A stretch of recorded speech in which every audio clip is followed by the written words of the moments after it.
Buenas tardes a todos. Bienvenidos a una sesión más de la 9ª edición de las Jornadas Escurialenses de Ciencia y Tecnología que tiene lugar en la Casa de Cultura de San Lorenzo del Escurial. En un momento en que la neurociencia ocupa gran parte del debate público, no debemos olvidarnos de aquel que, mediante sus descubrimientos sobre el sistema nervioso del hombre, sentó las bases. Otra columna de este debate es la búsqueda de enfoques interdisciplinares que aúnen ciencia, humanidades y arte. Pues bien, hoy nos vamos a acercar a las facetas quizás más desconocidas de don Santiago Ramón y Cajal: literatura, dibujo, pintura y fotografía. Nos sumamos así a la iniciativa del Ministerio de Ciencia, Innovación y Universidades de declarar Año de Investigación Ramón y Cajal al periodo comprendido entre 2022 y 2025, que fue calificado como acontecimiento excepcional de interés público para dar a conocer a unos de los más grandes científicos que hemos tenido. Y para ello contamos con el doctor Augusto Blanco Alfonso, médico de familia jubilado, profesor honorario de la Universidad Autónoma de Madrid y, aunque él se dice aprendiz de escritor, tiene varios libros publicados, entre los que podemos citar La primera trinchera ante el COVID, la atención primaria, la cenicienta de la sanidad clínica, en junio de 2020, posteriormente, en junio de 2023, Relatos para estudiantes de medicina, independientemente de la edad, o más recientemente, el 14 de octubre del 2025, vio la luz Leyendo la vida, consulta y relatos. Damos las gracias al doctor Blanco por haber aceptado nuestra invitación a participar en esta edición de las Jornadas de Ciencia y Tecnología y, como él se define, gurriato de vocación, le damos la bienvenida a su casa. Muchas gracias, doctor Blanco, y cuando quiera. Pues la verdad es que estoy encantado. Encantado es encantado, porque es verdad que somos gurriatos de vocación, pero sobre todo de acogida. Nosotros, mi mujer y yo, vinimos hace 10 años y no sé cuántos fines de semana hemos faltado, salvo la pandemia, pues casi todos venimos. Estamos muy bien acogidos. O sea que la verdad es que mola venir aquí. Voy a dar las gracias al Ateneo por invitarme. Molaba venir. Molaba, ya sé que no se puede decir, lo siento. Pero a mí me sale el facilito. Entonces, me hacía especial ilusión porque yo creo que esta charla es una charla de rebote. Por alguna extraña razón, me invita el CEU a dar una conferencia. Si quiero dar una conferencia sobre Cajal. A mí Cajal es un tipo que me ha fascinado desde pequeño, entonces acepté, claro. Y sí. Y luego, lo que es la vida. Yo acepto porque voy a hablar 2 minutos de mí. Cuando yo tenía 16 años, en sexto de bachiller, 15, 16 años, había que hacer, seguro que todos vosotros, o muchos de vosotros lo habéis hecho, había que leerse 2 o 3 libros y había que hacer un resumen y esas cosas.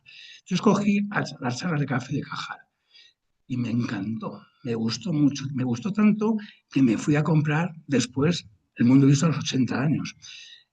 Y tengo que admitir, para mi vergüenza, que estuve media hora buscando en la casa del libro de Gran Vía el librito, porque lo buscaba por Cajal, no por Ramón. Bueno, es muy de paletos, pero pasa mucho. Así que yo busqué a Cajal, me di cuenta que mi error y ya encontré a Ramón y Cajal. Bueno, el caso es que, como me había leído esto, en COU, en mi colegio, había una cosa que se llamaba Introducción a las Ciencias Médicas. No conozco ningún otro colegio que tuviera esa asignatura. El mío. Era Escolapio. Ah, tú también. Ah, mira. Yo era Escolapio. Escolapio como Cajal. Tú también eres Escolapio. A ver si es que huele, macho. Los escolapios olemos. Tenemos algo que nos atrae. Entonces, Escolapio de Madrid y Cajal de Jaca. Bueno, Escolapio. Así que, al hacer el COU y hacer esta asignatura, en aquella época la Universidad Complutense hacía un recorrido por los colegios para las optativas, examinar o valorar. En biología y química nos hicieron un examen y en introducción a las ciencias médicas nos pusieron, escogió el profesor 3 trabajos, uno el mío, que yo había hablado de Cajal literario. Y entonces, y desde entonces, yo entiendo que en aquella época yo estaba, bueno, enamorado de Cajal, de un amor adolescente del chavalito que quiere ser médico, y Cajal es el premio Nobel español por excelencia, antes que Ochoa, y además, joder, médico, pues molaba. Y entonces, y entonces escogí por eso Cajal. El hecho de escogerle eh, hizo que me,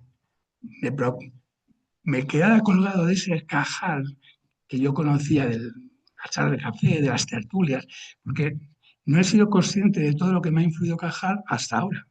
Ahora que he estado investigando, de esto me lo propusieron en junio del año pasado, y hasta antes de ayer he estado mirando cosas de Cajal, y seguiré, me imagino, porque me ha obsesionado un poco. Yo soy muy obsesivo, pero me obsesionado un poco y entonces he empezado a investigar y a descubrir cosas muy sorprendentes de Cajal, que espero que algunas os llevéis a casa nuevas, por lo menos una, pero yo creo que alguna más, ¿vale? Así que es un motivo más de agradecimiento por haber podido estar trabajándome a Cajal en estas alturas de mi vida. Porque además, fijar qué bonito. A los 16 años hablo de Cajal para la universidad, antes de entrar en la universidad, y a los 68, 69, ahora hablo para la universidad, cerrando el círculo de Cajal.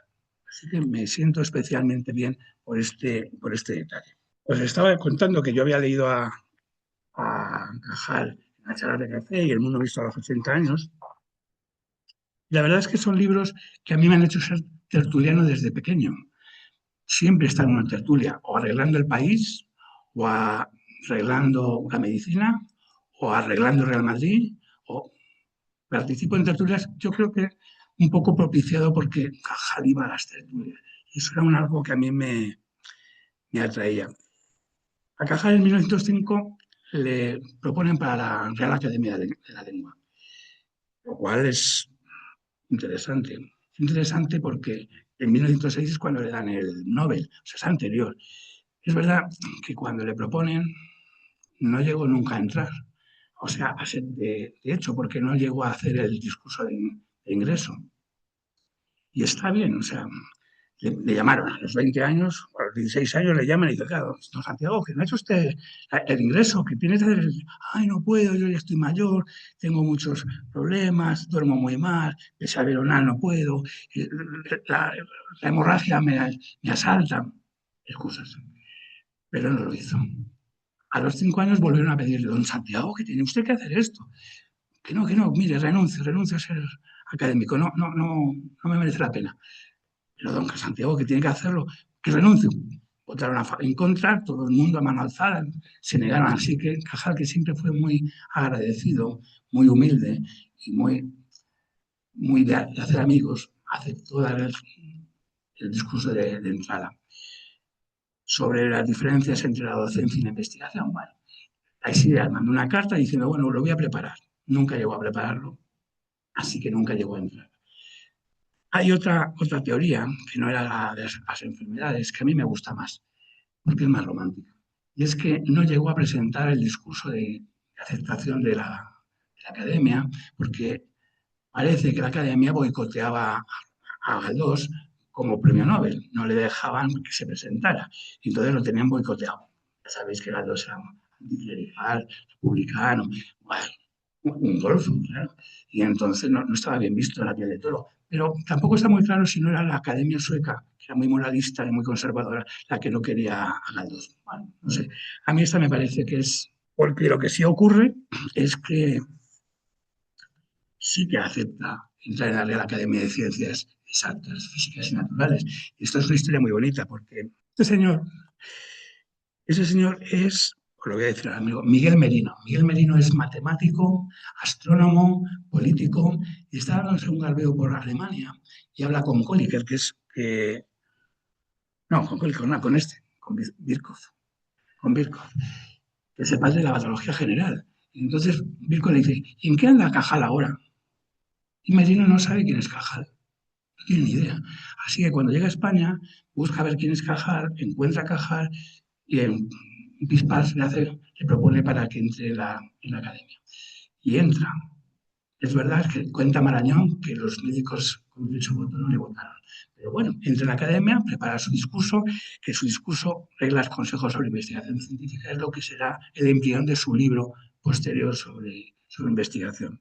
Pero también a los 2 años le proponen entrar en la Academia de Medicina, acepta, es verdad que tarda 10 años en hacer su lección de presentación sobre el mecanismo de regeneración de los nervios y le contesta Oloriz, que es experto en dactiloscopia, primero en España y además amigo igual de Cajal en el ajedrez. O sea que no era tanto un problema de tiempo, aunque tardaba 10 años en hacer el discursito de Marras. Así que estuvo bien. Yo sé que lo que voy a decir suena blasfemo, pero nunca consideré a Cajal como médico. Yo creo que los médicos somos clínicos, básicamente, y podemos dedicarnos a todo, que estudiar medicina para muchas cosas, pero los médicos para mí son clínicos. Y Cajal nunca le entendí como tal. Lo que pasa es que él sí se siente como tal. Él fue médico clínico en las guerras carlistas como teniente médico y luego fue capitán médico en Cuba. En Cuba sufrió mucho, pero ese sí se sentía médico. Mirad, los médicos tenemos mucho adelantado para no alcanzar la decrepitud. Tratamos respetuosamente a los microbios y ellos, naturalmente, adoptan represalias. Entonces no se sabía. Ahora sabemos que los médicos somos los profesionales universitarios que después de los reporteros de guerra, que son los que tienen una tasa de mortalidad más alta, vamos nosotros. Cascamos antes que nadie. Que los arquitectos, que los ingenieros, que los filósofos. Nosotros. Bueno, pues él lo intuía, porque entonces no creo que hubiera estadísticas de estas cosas. Pero él ya veía que la cosa iba a la chunga. En Cuba sufrió. Cogió una disentería, un paludismo, sufrió tanto como que le dieron la baja del ejército y se vino ya para esperar liberado. Él decía, contra los microbios nada valen las seducciones del arte y las expansiones de la imaginación. Está bien, es bonito. Tiene un lenguaje bastante interesante. Pero lo que él quiere es investigar y dar clase. Son sus dos prioridades. Tiene que comer de algo y entonces durante un tiempo está, bueno, manejándose entre la clínica de mala manera, con lo que le da el ejército. Bueno, con lo que le da, no, con el 40% que consigue cobrar, porque el señor que paga le cobra una comisión excelente, monta el primer laboratorio, el primer microscopio, las primeras cositas para empezar a investigar, que es con lo que le empieza. Pero bueno, hay otra cosa que a mí me parece muy interesante para considerarse médico. Y es que cuando se está ya en los últimos días de su vida, cuando se está muriendo, le visita a Teófilo Hernando. Teófilo Hernando es una primera figura, ha sido alumno de Cajal, ha sido profesor de Severo Ochoa y es coetáneo de Barallón. O sea, un tipo importante. Y entonces, cuando va a verle, Cajal hace virguerías para no abrir la boca. Y no quiere abrir la boca porque le tiene la lengua azul. Y tiene la lengua azul porque se hace unas pastillas, él, porque es médico, no hace ni puñetero caso de los médicos, como hacemos todos. Entonces, sí que tenía un puntito de médico importante, porque el otro le dice, ahora, don Santiago, abre la boca. Y yo, no. Al menos eso cuenta la secretaria. Así que debió ser así. Pero me parece que sí que le da ese puntillo de médico, sentido por lo menos. Nazaret Castellanos, no sé a quién me decía que se iba a citar a Nazaret José Ignacio. Claro, dice que es uno de los seres más fascinantes de esta tierra. Yo estoy de acuerdo con ella. Ella también está enamorada. O sea, nos pasa a los enamorados. Vemos todo, aunque haya partes malas, aunque haya partes oscuras, lo vemos todo muy bien. Así que habla de eso. Pero es posible que sin Collier, sin el microscopio y sin los dibujos, Cajal no sería Cajal y no estaríamos hablando aquí hoy, que hace 91 años, 91 años. Ya me ha dicho la compañera Soledad que es que era el trienio de homenaje a Cajal, pero hoy hace 91 años, un mes, una semana y un día que se murió, que murió el 17 de octubre. ¿Qué fecha tampoco redonda? 91, es que no es ni primo, es un número muy raro. Pero bueno, será por este trienio de homenajes, así que está bien. A mí me parece que cualquier momento es bueno para hablar de Cajal. Y pinta aquí la medicina narrativa, os diréis, llenos de curiosidad, pues claro, porque la literatura y la medicina están ligadas desde siempre. Ha habido muchísimo médico escribiendo y muchísimos escritos tienen una base médica.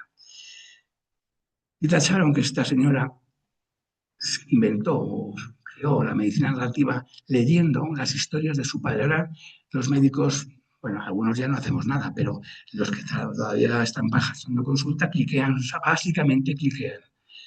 Nosotros al principio escribíamos mal, los médicos tenemos mala letra, pero no la tenemos mala, tenemos que hacerla mala para que se crean que somos médicos, porque claro, si escribes bien, la gente no se lo cree. Pero si escribes como médico, pues, claro, el doctor.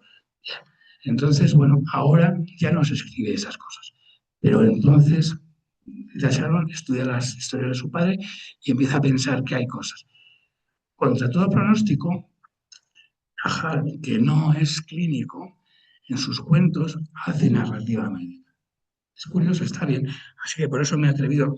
Yo estoy muy interesado, como han dicho antes, yo escribo cuentos para estudiantes, relatos para médicos. También valen para los demás. Y de hecho, tienen cierto éxito.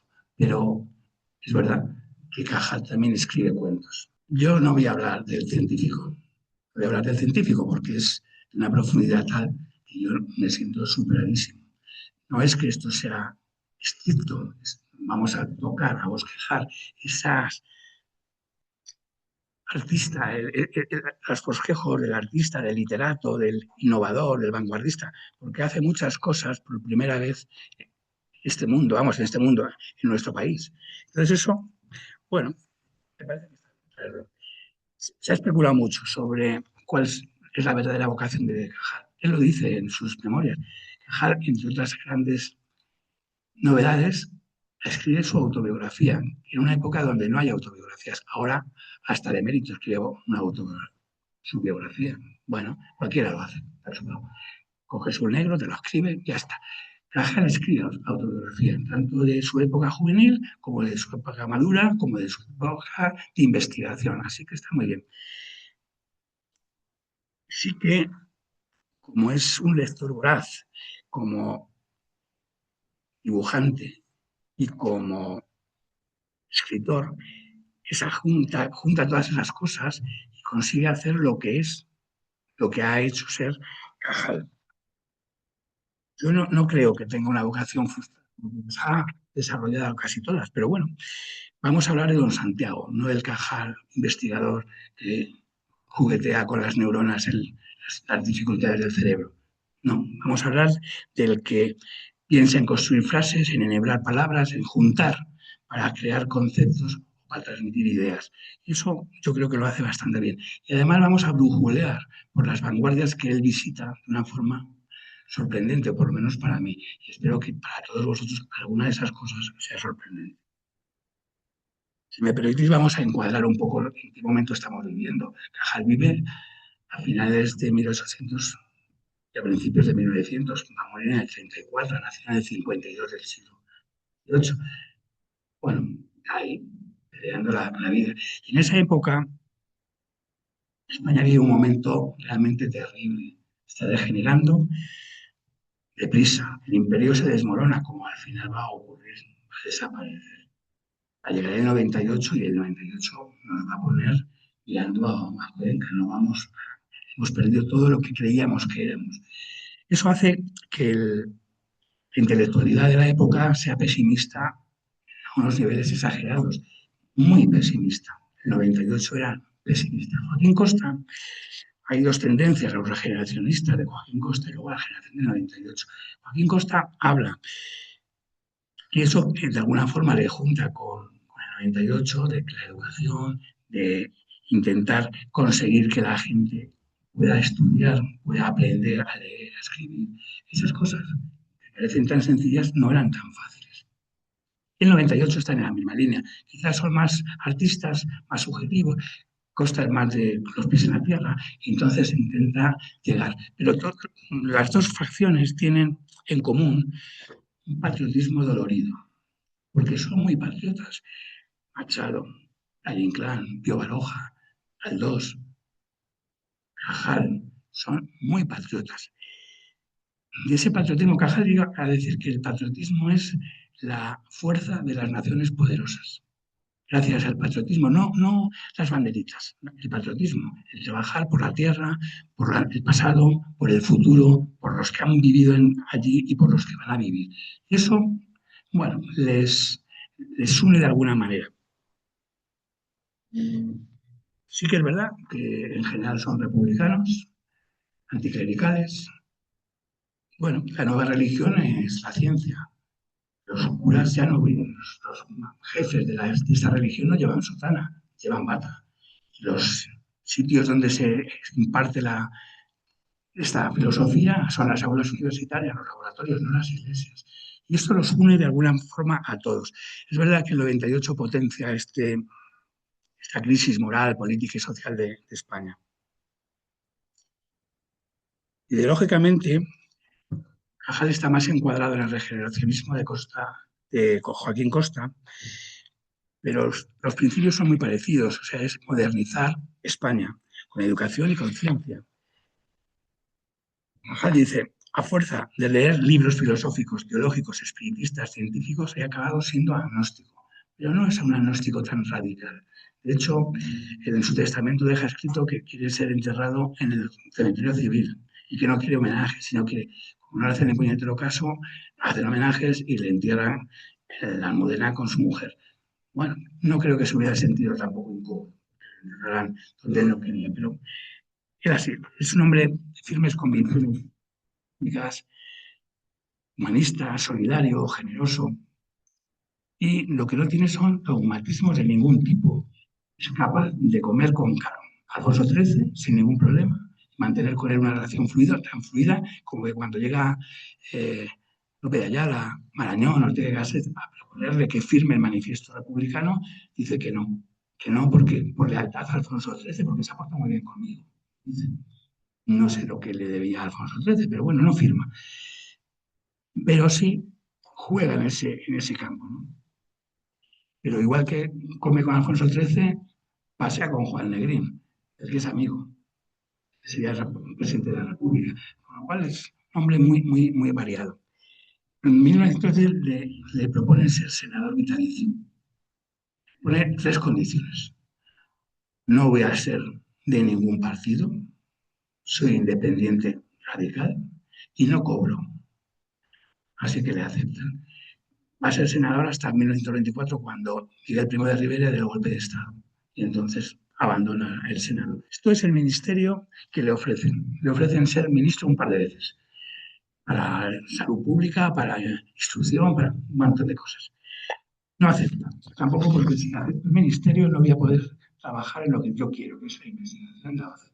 Así que no acepta el ministerio. Pero el que le sustituye, Amalio Gimeno, le propone presidir la Junta de Ampliación de Estudios. La Junta de Ampliación de Estudios es una revolución absoluta.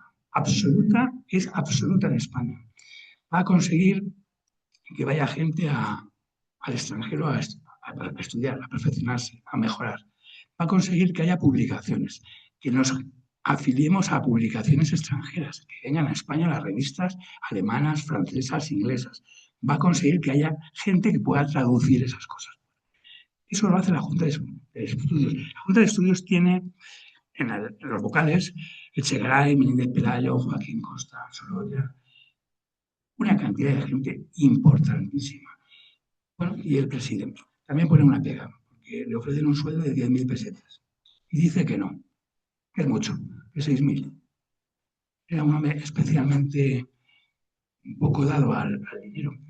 De hecho, el dinero se dice, no está claro, y he leído versiones distintas, pero se dice que el dinero que gana el premio Nobel son 135.000 pesetas de la época, que es una pasta, equivalente a 1.000.000 de euros en nuestros días. Las 135.000 pesetas las emplea en dar dos becas para estudiantes que no tengan recursos, o para comprarse la casa donde vive, que es en Alfonso XII. Bueno, pues yo no sé cuál de las dos me gusta más, la verdad, que puede ser una mezcla, porque sí crea fondos para potenciar los estudios de los que no tienen dinero. A mí me parece que aquí se le ve un poco el plomero, ¿no? Es muy español. Porque su hijo Jorge, que también es investigador, quiere ir a estudiar fuera. Y entonces Cajal le parece bien y Jorge se va. Y le pero don Santiago, ¿cómo no? Le pagamos la estancia en no sé dónde fue. A Jorge, que es su hijo. Pues por eso, porque es mi hijo. Así que no era muy español, como vemos. Esto no se ve habitualmente. Así que bueno, Estuvo muy bien y debía hacerlo bastante bien porque la CNT, que tenía entonces 500.000 fichas casi de afiliados, ya quisieran aquellos con el doble de población tener 500.000 fichas con tanta alegría. Le propone que sea presidente de la República, de la futura República Española. Cajal no acepta porque yo soy un obrero de la ciencia, yo voy a trabajar, a estudiar y meterme en estos líos no me permitiría investigar. Y un detalle simpático es es el símbolo de la masonería a la que perteneció en Zaragoza, fue masón, se llamaba Averroes, en los Caballeros de la Noche, número 68, la logia de Zaragoza. Pero duró poco. En Valencia, que de Zaragoza va a Valencia, de catedrático, ya no se habla más. Y es que militar en una organización quita tiempo para estudiar, para investigar, para la docencia. Así que Averroes duró un poquito. Cajal es un hombre de espíritu abierto, dialogante, tiene, como decía antes, afinidad absoluta por las tertulias, va un par de ellas por lo menos, sino tres, donde se desahoga, donde habla de espiritualidades, de política, de religión, de ciencia, de todo lo que se le interesa, porque eso le ayuda a mantenerse ecuánime. Cuando llega a Madrid, descubre el Ateneo de Madrid, y entonces eso para él es una especie de mundo donde no dejó de estar hasta que murió en el 34, siempre atento al Ateneo, siempre vanguardia, muy interesado en este tipo de temas. Le propusieron para presidente, como en casi todos los lados, pero no quiso.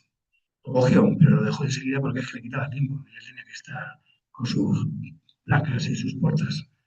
¿Qué le vamos a hacer? Aquí tenemos una discusión interesante.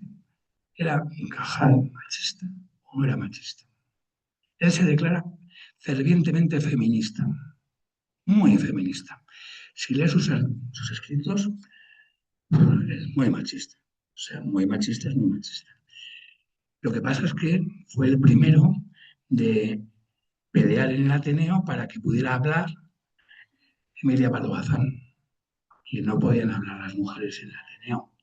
Doña Emilia, habló muy relativamente pronto. Y consiguió que entrara en el Ateneo también, porque intentó que entrara en la Real Academia, pero 60 y tantos años antes que Carmen Conde consiguiera entrar, a esta la echaron, no la dejaron entrar. Así que tenía esta disyuntiva, y él quería o creía. Para que os situéis un poco, estamos hablando de 1905, 1906. En 1907, McDougall, que es un médico americano, pesó el alma. No sé si vosotros tenéis costumbre de pesar el alma, pero él lo pesó muy bien. Entonces vio que el alma de las mujeres pesaba la mitad que la de los hombres, lógico. Las mujeres sois la mitad de los hombres. Es así. Entonces McDougall lo demostró. Pese a que Cajal defendía la fiereza. Mirad, me extraña que la mujer no reivindique para sí y para sus hijos el derecho, no solo de renunciar al apellido del esposo, sino el de llevar en primer término el de la madre. ¿No mola? No es una cosa fácil ni sencilla para que un señor de principios de siglo haga estas aseveraciones. Y de hecho, no está claro. He encontrado distintas explicaciones a la Y. Santiago Ramón Cajal. De la noche a la mañana aparece la I. Ramón y Cajal. Entonces, hay una explicación que dice que los aragoneses, cuando tienen nombres, apellidos que pueden ser nombres de pila, meten la I para diferenciar y no confundirse. No se puede ser. No, yo no lo había visto eso otras veces. Y también hay otra versión, y es que es un homenaje a su madre. Con su padre no se llevaba muy bien, porque su padre había intentado cercenar su vocación, no le había dejado pintar, no le dejaba, bueno, tenía machaca con el tema, aunque en algún momento se benefició de sus pinturas. Pero bueno, como homenaje a su madre metió ahí. A mí esto me gusta. Y él, desde luego, se creía fervientemente feminista y llevaba mal, no era un hombre de polémicas, pero llevaba muy mal. Margarita Nel, que era una socialista feminista, sabéis, si no yo lo recuerdo, que las feministas del PSOE están en contra del voto femenino en la Segunda República, y es Clara Campoamor la que consigue que se vote. Las del PSOE dicen, no, que si no van a ganar las derechas, que votan los curas. Y Clara Campoamor dice, bueno, tienen que votar. O sea, esa pelea, Margarita Nel, que coge frases de Cajal, que evidentemente son muy machistas, y hace un refrito con todo lo machista. Y denuncia. Entonces Cajal ahí se nos queda duro, no era su pensamiento. Bueno, así parece que fue la historia, ¿no? O os puedo decir más. Cuando Miguel de los Ríos funda el Instituto Libre de Enseñanza, entre otros, la Institución Libre de Enseñanza, Cajal le cuadra perfectamente. Esto es luego lo que será la Junta de Estudios, viene de aquí, o sea, esto es la esencia, la base. Y están de acuerdo. Mira, una cosa tan bonitas como el progreso educativo, humano, individual y colectivo, el cultivo de las ciencias, de la literatura, de las artes, de las manualidades, de la educación física, la coeducación de hombres y mujeres, la educación física y las exigencias de una sociedad democrática. Está bien, o sea, es que yo podría afirmar esto ahora perfectamente, me parece. Y no todo está tan ganado. Algunas cosas están empezando a cambiar. Cajal defiende que el atraso científico de España no se debe a la carga genética, que no, que los españoles pueden, la raza hispana, es decir, podemos ser tan buenos investigadores como los demás. Lo que pasa es que nuestras dificultades históricas pues nos han ido pudiendo. Es verdad que en aquella época el Santiago Cierra España transmutó de grito guerrero con el que los cristianos echaban a los moros, o los tercios de frente aguantaban en Flandes o en Italia, y entonces parecía que era un amuno el que echaba a la gente. No, que inventen ellos, que no está tampoco tan claro. Bueno, estas cosas. Pero os voy a contar una anécdota que a mí me parece simpática de don Santiago como docente. Tenía una muletilla. Nos dicen efectivamente, otros dicen razonablemente, y él decía, etcétera, etcétera, etcétera. Entonces los estudiantes les sorprendió ver que en una época los estudiantes estaban especialmente callados y especialmente atentos. Hombre, los que alguna vez hemos dado clase, aunque seamos brillantes como Cajal, o sea, algunos se nos despistan, algunos, y nos cuesta trabajo traerles al redil. A veces es difícil. Pues entonces un día él investiga a ver qué pasa y descubre que hay una porra activa entre los estudiantes donde se cuentan si va a decir pares o nones, los etcétera. Así que en una clase se calla y no dice un solo etcétera. Y cuando acaba, antes de se puso para la puerta y, por cierto, mañana van ustedes a estudiar bla, bla, bla, bla, bla, etcétera, etcétera, etcétera. Hoy ganan los nones. Y se va. A mí me parece que, además de cintura, tenían cierto sentido de humor. Nunca escaqué una clase. Un hombre cumplidor donde lo vaya. Y luego están sus discípulos. Tiene discípulos de todos los colores, tamaños y tipos. Pero Lorey, este fue premio Nobel también, con Fleming y con Shine, por la penicilina. Pedro es el hermano. Y Ortega, el que tiene el hospital universitario en Valladolid, este Ortega, también tuvo lo suyo. Lo que le pusieron para el Nobel, pero como era homosexual y comunista, pues tuvo jugada. De Castro, Achúcar, Rotello, este es el afuera, el del hospital psiquiátrico. Y Lorente de No estuvo exiliado y tuvo 6 propuestas de premio Nobel. Una gente bastante potente. Pero me voy a entretener un poquito más, si nos importa, en las discípulas, porque es poco frecuente. Y me gustan estas discípulas que tiene Cajal. Laura Foster es una australiana. Se ha quedado viuda, huérfana en Australia. Así que decide que se viene a Inglaterra a estudiar medicina. Pero llega a Inglaterra y los ingleses no la dejan. Así que, como es muy cabezota, se va a Suiza. En Suiza se hace médico y vuelve a Inglaterra. En Inglaterra pelea lo que hay que pelear para que le acepten el título de médico y de enfermera. los dos. En una misma atacada se lleva los dos. Bueno, pues bien está. Pero descubre que Cajal está trabajando sobre las neuronas y sobre estas cosas tan raras y entonces se viene con Cajal. Está la temporada en Madrid. Se acaba la temporada cuando empieza la Guerra de los Balcanes, donde va y pretende ir de médico, pero como no se puede ser médico en el ejército británico, pues entonces tiene que ir de enfermera. Y pasa la guerra en los Balcanes y luego la Gran Guerra como enfermera en los hospitales de campaña. Mola Laura Foster.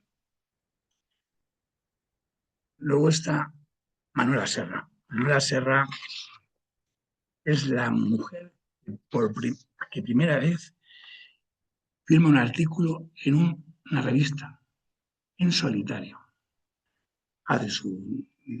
Trabaja sobre cosas muy peculiares.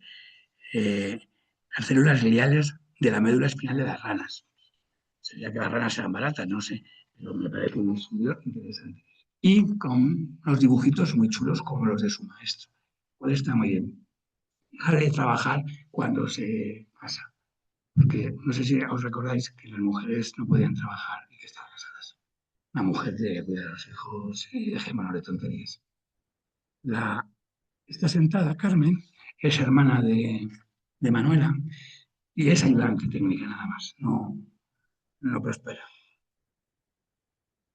María Soledad Ruiz Capillas es la primera médico, ha hecho medicina en la Universidad Central, entra en el Instituto Cajal y se acoge a la Fora y va con la Fora estudiando. Bueno, es la primera médico realmente que entra en el instituto, auspiciada por la Fora.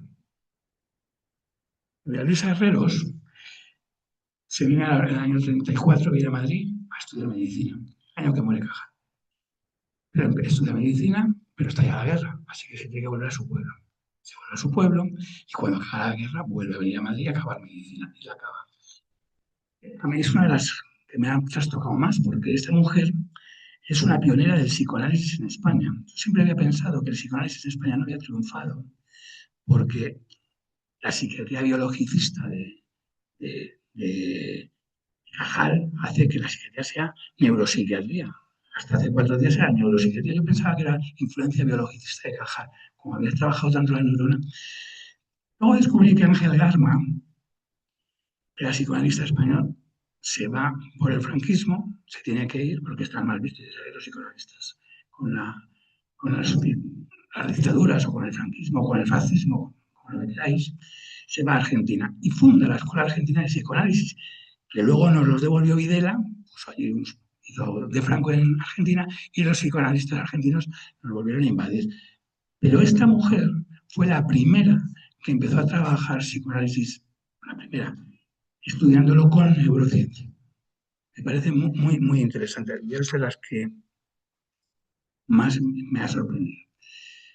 Y luego está Ketty. Ketty es una chavalita, es hermana de la secretaria de Cajal. La secretaria de Cajal se casa y se va. Y Cajal se queda sin secretaria. Así que va a casa de Ketty, de la familia, y le dice a la madre, oye, ¿y la pequeña? Porque esta familia es germano-hispana.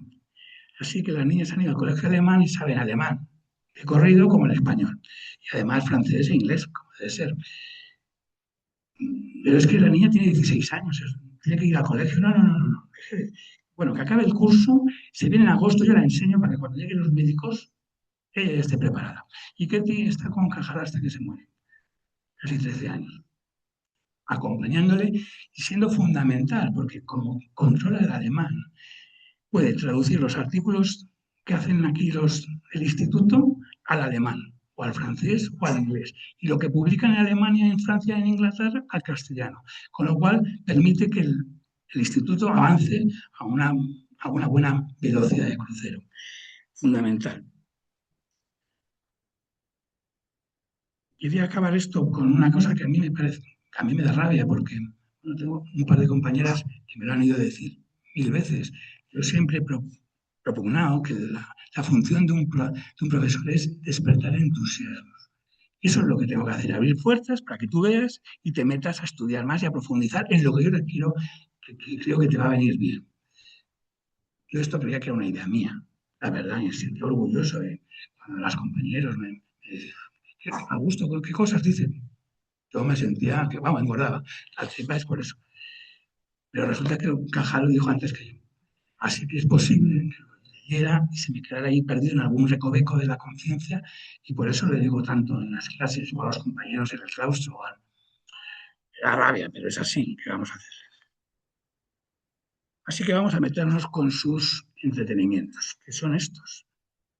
La pintura, estas láminas las hizo para su padre. Su padre era profesor de anatomía en Zaragoza, y entonces el que había estado tan en contra de los dibujos de su hijo le pidió que le hiciera. Hay un montón.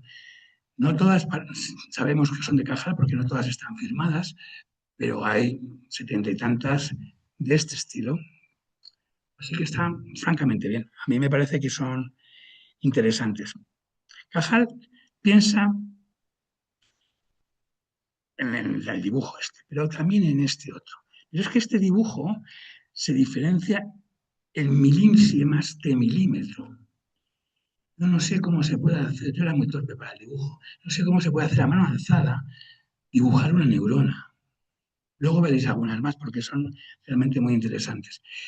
Luego está con la fotografía, él descubre la fotografía en Zaragoza con un compañero que le mete en el cuarto oscuro y descubre la fotografía. Y la fotografía es otro invento que le apasiona. Pero para centrarnos un poquito en el dibujo, hay uno de los cuentos de Cajal donde el maestro del protagonista le dice, luego lo comentaremos mejor, dibujar es analizar, disciplinar la atención errabunda, observar corrigiendo y meditando. Esto lo podría hacer mal perfectamente Richard Sharon, y desde luego yo, hablando de medicina narrativa, hablando de la narrativa, le permite esto. Pues igual que a él le parece que se lo permite el dibujo. Y de hecho, su protagonista, Miralta, del cuento del hombre natural y artificial, dice estas cosas. No tenía la idea de que el arte no es una ciencia, pero sí la obra científica, como decía Crochet, un filósofo francés, sí la obra científica es un arte. Así que vivía ahí, en ese mundo. Cuando él tiene una concepción muy realista del arte, no hubiera aceptado las virguerías surrealistas o el cubismo, no, era muy realista, tan realista como que lo que quería era fijar el instante. Cuando descubre la fotografía, lo que hace es descubrir cómo fijar el instante fugitivo, ese que no hay manera de poder fijarlo porque la ola se ha deshecho. Una montaña está siempre ahí, pero una ola va y viene. El murmullo, la agitación de un árbol, depende. Pero si haces una foto, sí lo fijas. Entonces eso le parece, le vuelve loco. Vuelve loco y se mete. Se mete como se mete en todo lo que toca, hasta el fondo. Tanto es así que no parece que tenga muchos descubrimientos en fotografía, pero sí en química fotográfica. Muy lento, ¿no? No, es que me queda todavía un rato. Bueno, y parece que voy muy lento, me avisáis si hago acelero, pero me parece que esto es muy chulo. Bueno, el caso es que nos centramos. Descubre el microfilm. Se hace un autorretrato de 1,5 milímetros. 1,5 milímetros. ¿Sabéis lo que es 1,5 milímetros? ¿Lo imagináis? Pues un autorretrato que hay que mirar con el microscopio, claro, si no, no hay manera. O sea que es lo que luego los espías utilizaban para fotografiar, perdón, los planos del enemigo. O sea, impresionante lo del microfilm de este hombre. Hay más cosas, pero descubre, perfecciona las placas para hacer fotografía en color, a medias con su señora, con Silveria. Bien, hola. Como es muy perfeccionista, además de fotografiar las neuronas, las dibuja. Lo cual a mí me parece realmente difícil hacerlo. En 2018, el New York Magazine compara los dibujos de Cajal con Leonardo y con Miguel Ángel. No sé si se pueden comparar, pero desde luego le dan una categoría de 1.000 demonios. Y él acepta que él es lo que es gracias a sus dibujos, que sin sus 12.000 dibujos no hubiera funcionado. El lenguaje cajaliano es un lenguaje riquísimo. Riquísimo es riquísimo, porque es muy variado, muy preclaro, está cargado de metáforas, tiene un punto poético, y un punto poético que se traduce no en sus libros literarios, sino en sus artículos de histología, lo cual me parece asombroso. Voy a contar poesía ahora en el artículo que mandas a la... Vamos, no te lo hace nadie, pero sí, él hacía ese tipo de escritos. Esa célula piramidal, esta, la describe como la mariposa del alma. La mariposa del alma porque es la que va a poner en contacto a través de las comunicaciones sinápticas el pensamiento, las acciones. Y eso es lo que va a hacer que vuelen las mariposas. Sin neurona no hay jugada, pero sin ese contacto no vale para nada. Así que, bueno, me parece interesante. Estas otras que son las de Purkinje, fijaros, dibujar eso. A mí, me, me, tenía dificultades con mis dibujos, pero con el resto es imposible. Me gusta mucho esto. Esto es una... He buscado a ver si había aquí alguna foto parecida en el monasterio, pero no la he encontrado. Porque él decía que no había nada más parecido que una botica y una librería. En la botica se venden los específicos del cuerpo y en la librería los específicos del alma. Me parece que está bien. Y hace un montón de análisis, de proporciones. Libros fúnebres que hagan llorar como la pilocarpina. Libros que hagan reír como el hachís o el alcohol. Libros sedantes como el veronal y el bromuro de potasio. Libros analgésicos como la cocaína y la morfina. Tonificantes como los preparados de hierro. Y hasta libros de pura broza, tanga y relleno como la vaselina y el cerato simple. Bueno, pues me parece una buena asociación. Lo que queda en sus escritos es consuelo, proyecciones, fantasías, y eso es de lo que se trata.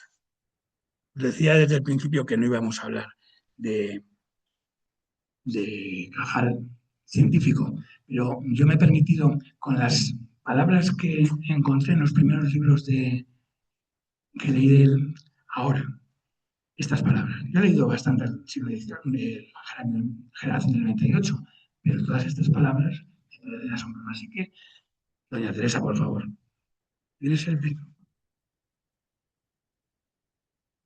Me he permitido hacer esta composición con las palabras. A ver cómo lo veis. He puesto ya esto. Es que se está viniendo arriba, y me va a quitar el protagonismo. Doña Teresa. La verdad es que la idea de preguntaros si os sabéis las palabritas es ella. Entonces, claro, por eso la he cogido con tanto. Pero a mí sí me parece que es una colección de palabras. Hay muchas más, ¿eh? Porque hice esto cuando había empezado a leer los cuentos. Según vas avanzando en los cuentos, joder, te tienes que pasar el día mirando el diccionario. Menos mal que el book que yo he incorporado, pero si no, es un problema. Porque son palabras que, bueno, yo solo me soñaba lo de Artinia cuando lo leí, solo por el libro de Ciencias Naturales.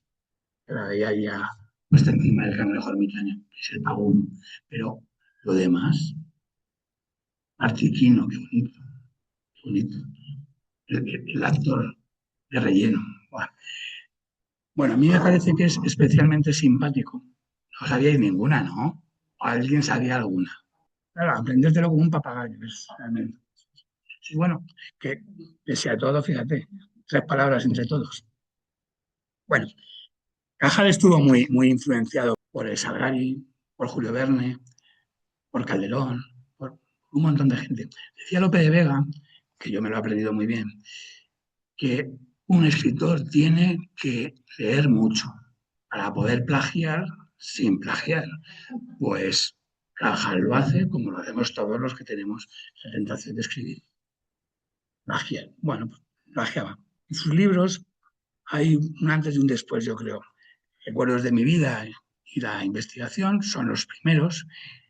Habla de su labor científica y habla de sus tertulias, charlas de café, como os diré luego, lo cuenta como una colección de fantasías, divagaciones, comentarios y juicios, ora serios, ora jocosos, dentro de la atmósfera estimulante de las tertulias del café.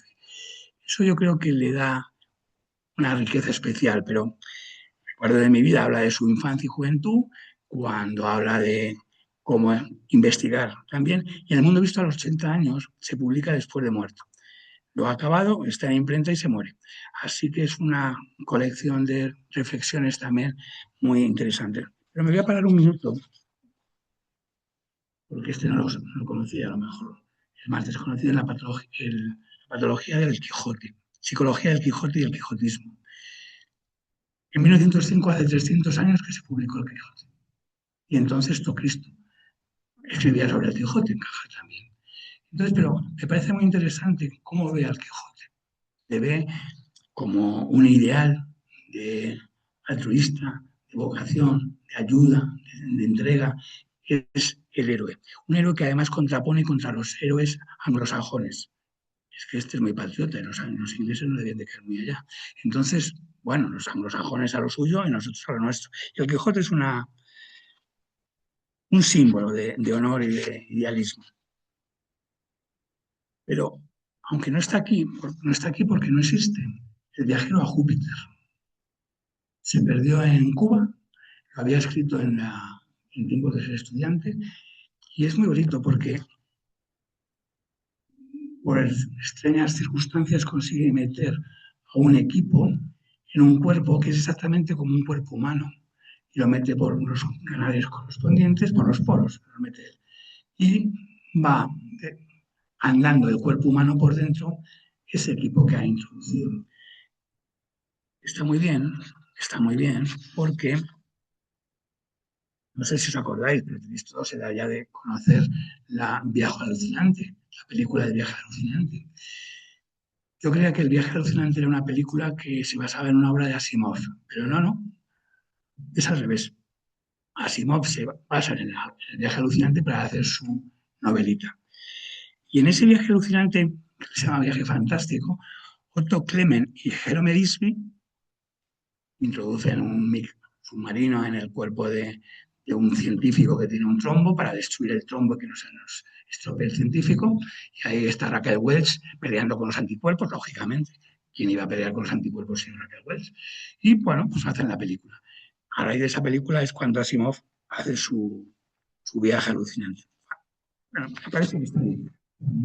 Es sorprendente. Es una lástima que se perdiera el texto de caja, de los dibujos, porque él había hecho esto con dibujos. Y lo sabemos porque lo cuenta en sus memorias, ¿no? Cuentos de vacaciones es una colección de relatos que va escribiendo a poquitos y, bueno, son interesantes. Son interesantes porque los 5 que hay, o que yo he encontrado, 4 son protagonizados por médicos, de la forma más variada. Mirad, en Secreta Agravio, Secreta Venganza, habla de Sola Calderón, Secreta Agravio, Secreta Venganza. Trabajo, amor, celos, venganza, reconciliación, envejecimiento. Llega a tal nivel que inventa el médico, que es el protagonista, como está celoso de su mujer, porque es mucho más joven y mucho más guapa que él, y se ha enrollado con el ayudante de laboratorio, se los carga a los dos. Bueno, se carga al ayudante, lo infecta. Y a la mujer la crea una vacuna para que luego se recupere y se recupera. Pero claro, la mujer sigue siendo muy joven y él muy viejo. Entonces, ¿qué pasa? Pues que siguen estando descolocados. Así que inventa la senilina para que ella se haga vieja y puedan estar a la par. El problema es que la senilina la cogen los políticos y entonces qué mejor que administrar senilina a la oposición para quitarle ganas de bronca.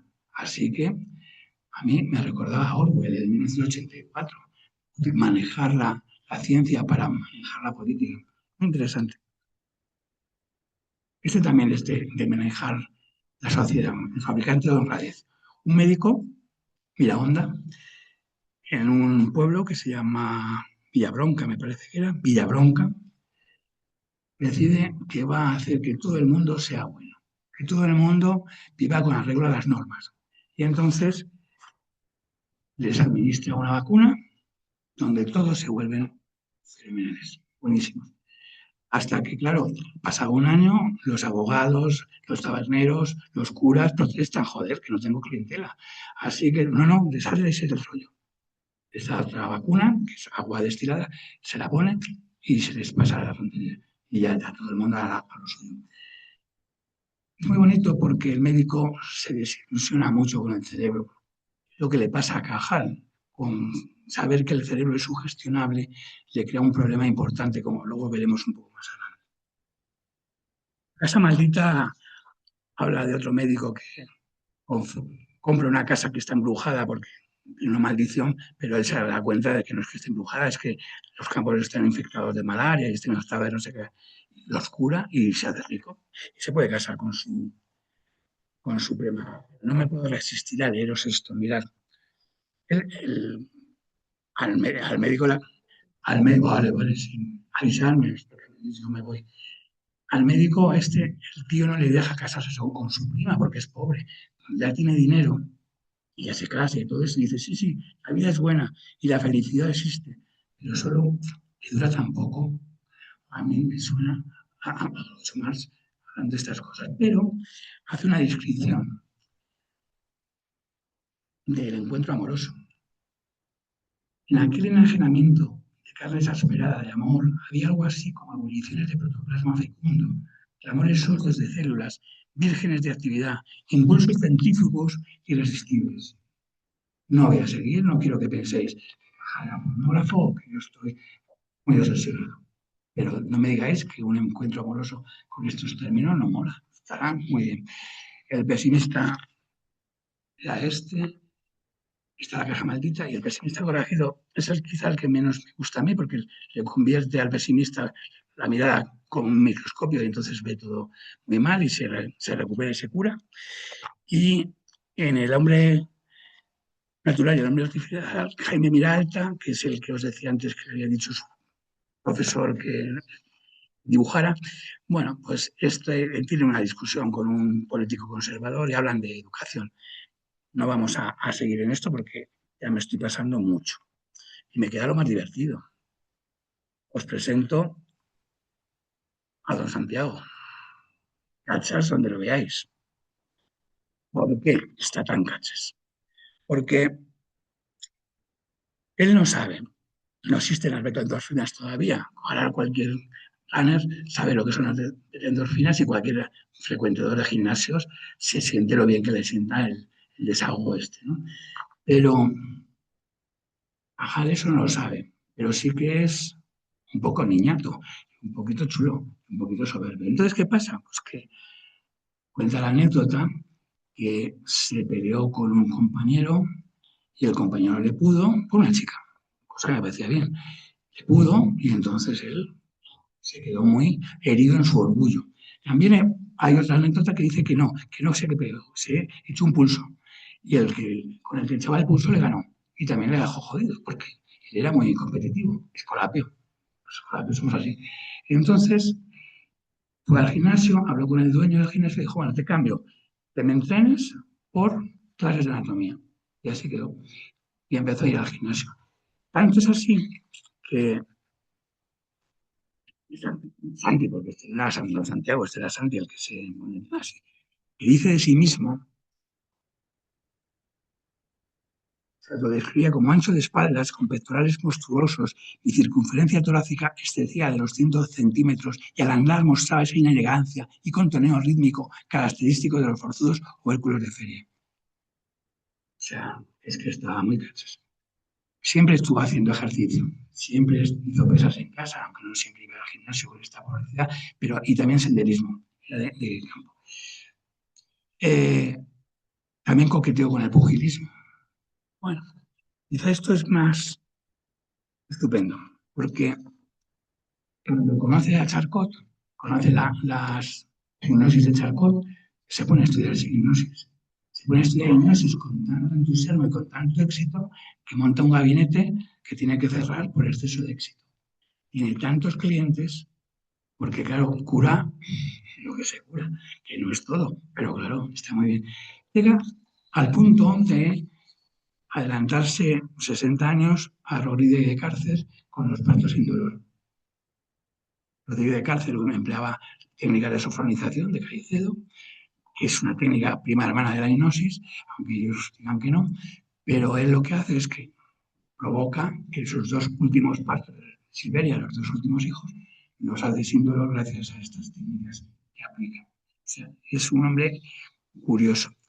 Lo que le pasa es que como le pone en boca mira honda, se deprime porque el cerebro es capaz de ser sugestionado para el dolor, para lo bueno y para lo malo. También lo emplea en la catalepsia y en otras enfermedades. Mucho es el espiritismo. Espiritismo.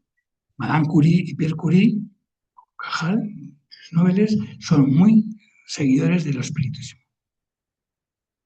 Cajal, como todo, se pone a investigarlo con referencias científicas, neurocientíficas, y descubre que todo es una mentira, que no existe, con lo cual se vuelve un feroz enemigo de semejantes técnicas, que son solamente de feria. Lo que pasa es que escribe un libro que se ha perdido, porque es el último que escribe. El del mundo visto a los 30 años estaba escrito, lo que pasa es que no se había publicado. Este que se llamaba Solos ante el misterio, parece que lo escribió, se pierde en la guerra, y nos hemos quedado con la duda de que escribió. Se supone que desmontaba todo el tema espiritual, espiritista. Y acabando el ajedrez. Porque Cajal lo admite como uno de sus vicios, su único vicio, porque él ni fumaba ni bebía. Su único vicio era el ajedrez. Bueno, yo creo que tenía alguno más, pero no vamos a entrar en detalles. Algunos tienen lo suyo. Pero el ajedrez lo emboba de tal manera que sueña con alfiles, con caballos, con torres, tiene pesadillas con peones que comen reinas o destruyen reyes. Lo vive especialmente mal. Pero me encanta y sigue. Le puede el orgullo, le puede la vanidad. Hace partidas a cuatro tableros sin mirarlos, fiándose de la memoria. Bueno, es que es muy chulito. Entonces, estoy aquí, este es Loriz, el que os decía antes. Era su Cajal Loriz. Decide que tiene que dejarlo, que no puede seguir así. Pero él no se siente capaz de decir, no juego más. Así que decide utilizar la técnica. Dice estudiar todo. Todo es todo. Se compra todos los libros que se publican de ajedrez en España. Todos. Y se los estudia. Y se empolla todas las técnicas que puede haber de ajedrez.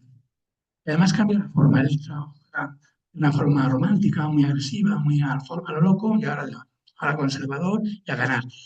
Cuando ya ganó a todos los que tiene alrededor, cuando ya se siente que ha satisfecho su vanidad, pero hemos descubierto un Cajal vanidoso, orgulloso, soberbio, chulo. A mí me parece que lo humaniza de una forma espléndida. Eso a mí me gusta. Me gusta que sea humano. Es un genio, pero humano. Así que nos vamos a despedir con su frase, la que está en todos los sitios. Una especie de Ramón y Cajal. Todo hombre puede ser si no lo pone. Muchas gracias por estar.